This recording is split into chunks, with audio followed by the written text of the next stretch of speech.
जंगल में कौन हो सकता है? जानवर? कृपया मुझे थोड़ा पानी दे दो, बहुत दर्द हो रहा है, मैं अब और नहीं चल सकती। मैं एक नागिन हूँ, एक इच्छाधारी नागिन, और ये जख्म किसी जानवर के नहीं है। एक श्राप, एक बहुत भयानक श्राप है मेरे ऊपर। श्राप? कैसा श्राप? और तुम्हें ये चोटें कैसे आईं? अगर तुम नागिन हो तो तुम्हारे पास तो शक्तियां होंगी।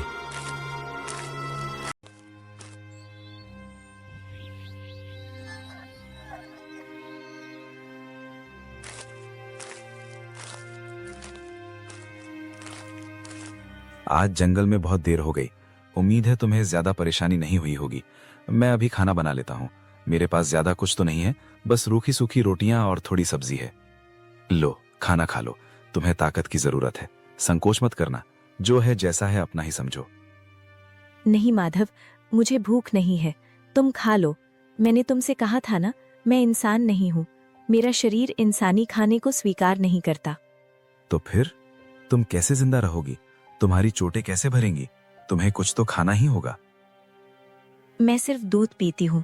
अगर तुम्हारे पास थोड़ा दूध हो तो मेरे लिए वही काफी है। उससे ज्यादा मुझे और किसी चीज की आवश्यकता नहीं है। दूध? मेरे पास गाय तो नहीं है, लेकिन सुबह मैं गांव से थोड़ा दूध लाया था। रुको, मैं अभी लेकर आता हूं।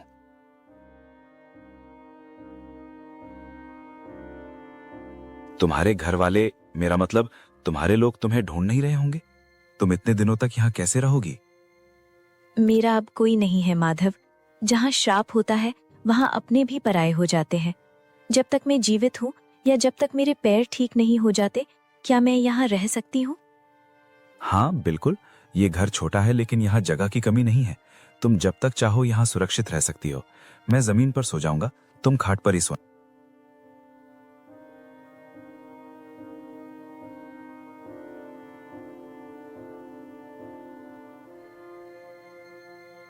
माधव रोज की तरह कुल्हाड़ी लेकर जंगल जाने के लिए तैयार है। नैना भी उसके साथ चलने के लिए तैयार खड़ी है। अरे, तुम तैयार क्यों हो गई? तुम्हें अभी और आराम करना चाहिए। जंगल का रास्ता बहुत ऊबड़ खाबड़ है। मैं अब बिल्कुल ठीक हूँ माधव। तुम्हारा दिया हुआ सहारा और सेवा काम आई।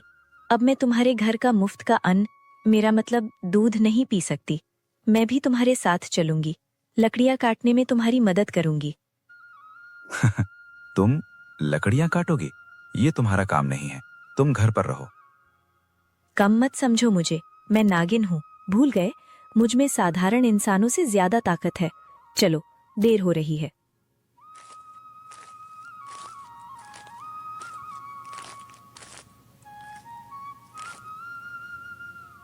माधव, एक बात पूछूं? बुरा तो नहीं मानोगे? पूछो, इसमें बुरा मानने वाली क्या बात है? तुम इतने अच्छे हो, मेहनती हो, फिर भी तुम अकेले क्यों रहते हो? तुमने कभी शादी क्यों नहीं की? कब तक ऐसे तन्हा जीवन बिताओगे? शादी? मुझ जैसे गरीब लकड़हारे से कौन शादी करेगा नैना?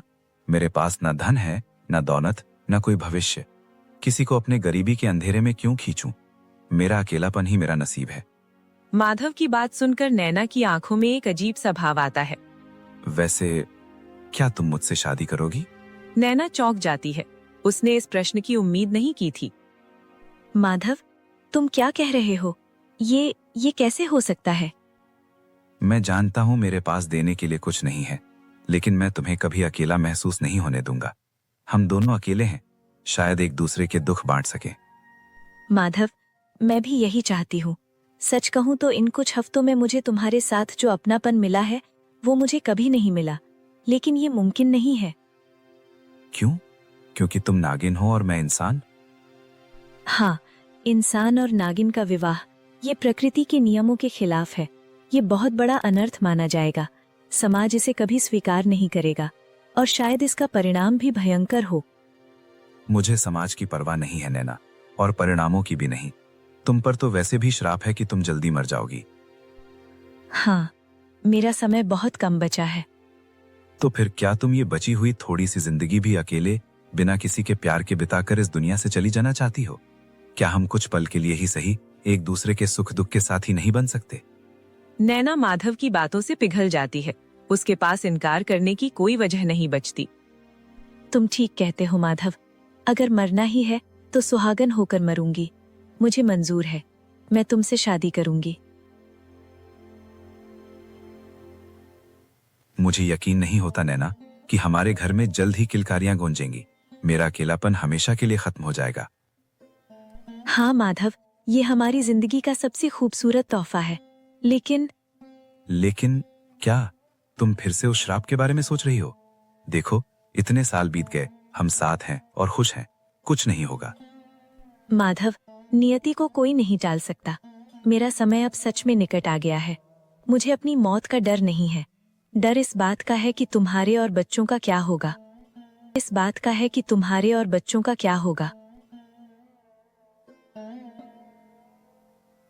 कुटिया के अंदर से बच्चों के रोने की आवाज आती है। माधव खुशी से पागल होकर अंदर दौड़ता है। नैना खाट पर लेटी है, बहुत कमजोर। बधाई हो माधव, तुम्हारे घर 2 जुड़वा चांद से बेटे हुए हैं। नैना, देखो, हमारे बेटे। तुम ठीक तो हो ना? माधव, मेरे जाने का समय आ गया है। मेरे श्राप का अंतिम चरण। बोलते बोलते नैना का शरीर सख्त होने लगता है। उसकी त्वचा का रंग बदलने लगता है, जैसे पत्थर की हो रही हो। नैना, ये क्या हो रहा है? नहीं, तुम मुझे छोड़कर नहीं जा सकती। नैना। देखते ही देखते नैना की सुंदर काया पूरी तरह से एक पत्थर की मूर्ति में बदल जाती है।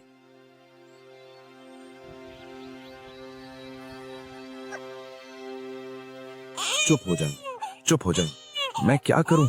तुम्हारी माँ चली गई। मैं इतना गरीब हूं कि खुद का पेट नहीं भर पाता। तुम दोनों को कैसे पालूंगा? किसके सहारे जीऊंगा मैं? माधव एक कठोर निर्णय लेता है। उसकी आंखों में आंसू और पागलपन है। वो दोनों बच्चों को लेकर नदी की तरफ चल पड़ता है। नहीं, मैं दोनों को नहीं पाल सकता। दोनों भूखे मरेंगे।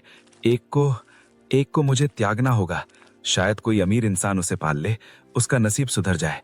मैं सिर्फ एक को ही अपने साथ रख सकता हूं। रुक जाओ मूर्ख, ये क्या अनर्थ करने जा रहे हो? ऋषिवर, मैं मजबूर हूं। मैं बहुत गरीब हूं। मेरे पास इन दोनों को पालने की सामर्थ्य नहीं है। मैं एक को बेहतर जीवन देने के लिए ऐसा कर रहा हूं। तुम जो कर रहे हो उसका परिणाम तुम नहीं जानते। मैं सब जानता हूं, तुम्हारी पत्नी का सच और तुम्हारा दुख, लेकिन पुत्रों का त्याग महापाप है। तो मैं क्या करूं? दोनों को अपनी आंखों के सामने भूख से मरते देखूं? सुनो माधव, तुम्हारे ये दोनों बेटे साधारण नहीं हैं। इनके भाग्य में राजयोग लिखा है। ये दोनों भविष्य में महान राजकुमार बनेंगे और बड़े राज्यों को संभालेंगे। नियति पर भरोसा रखो, इन्हें अलग मत करो। राजकुमार? मेरी टूटी फूटी झोपड़ी में राजकुमार?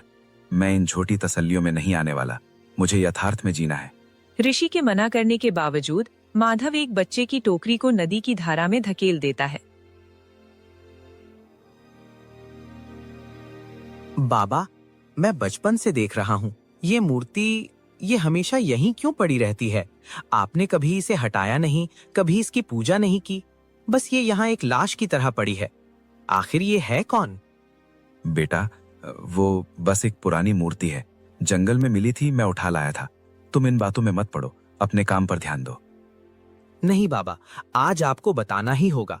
गांव के लोग तरह तरह की बातें करते हैं। कोई कहता है ये मेरी माँ है, कोई कहता है आपने कोई जादू टोना किया है। सच क्या है?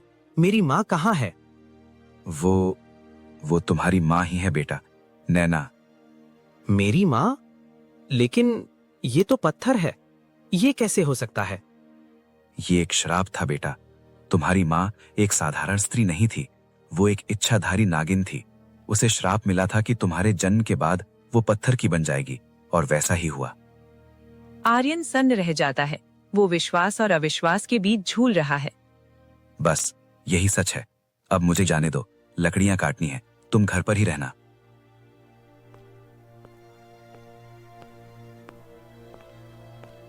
मेरी माँ एक नागिन और अब पत्थर, ये कैसा न्याय है ईश्वर? अगर वो पत्थर है तो क्या वो कभी वापस नहीं आ सकता?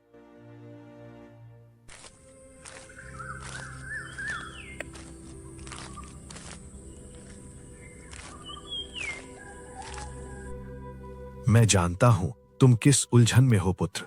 तुम्हारे मन में प्रश्नों का तूफान उमड़ रहा है। आप कौन हैं? और आप मेरे मन की बात कैसे जानते हैं? मैं तुम्हारे अतीत और भविष्य दोनों का साक्षी हूं। मैं जानता हूं कि तुम अपनी मां के सच को जानकर विचलित हो।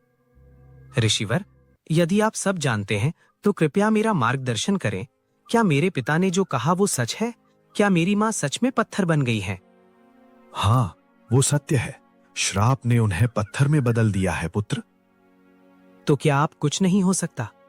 क्या मैं अपनी माँ को कभी जीवित नहीं देख पाऊंगा? कौन कहता है कि कुछ नहीं हो सकता? इस संसार में हर श्राप का एक अंत होता है पुत्र। तुम्हारी मां के ऊपर लगे श्राप को भी खत्म किया जा सकता है। क्या? सच में? कैसे? मुझे क्या करना होगा? मैं कुछ भी करने को तैयार हूं ऋषिवर। ये इतना आसान नहीं होगा। ये एक कठिन परीक्षा है। इस श्राप को तोड़ने के लिए तुम्हें 7 विशिष्ट सवालों के जवाब खोजने होंगे। 7 सवाल? वे क्या सवाल है? वे क्या सवाल है? वे सवाल तुम्हें समय समय पर मिलेंगे। जैसे जैसे तुम एक सवाल का सही जवाब ढूंढ लोगे, तुम्हारी मां के पत्थर के शरीर का एक अंग वापस इंसान का बनता जाएगा। और जब तुम 7 सवालों के जवाब पा लोगे तो तुम्हारी मां पूरी तरह से जीवित हो उठेंगी। नियति तुम्हें खुद रास्ता दिखाएगी। तुम्हें बस संकेतों को समझना होगा और साहसी बनना होगा। जाओ पुत्र, अपनी यात्रा शुरू करो।